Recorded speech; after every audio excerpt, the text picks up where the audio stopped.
আল্লাহর নবীর চরিত্রকে কলঙ্কিত করার জন্য মিথ্যা গল্প তৈরি করে আল্লাহর নবীর বিরুদ্ধে বিভিন্নভাবে কলঙ্কিত করেছিল।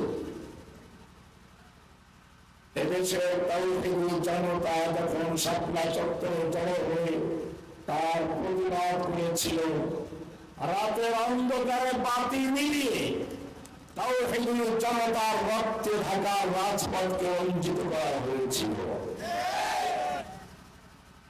এরপরে যখন এদেশের তাওহীদি জনতার কোন এক সিংহপুরুষ এই নাস্তিক মুরতাদদের বিরুদ্ধে ফতোয়া জারি করল,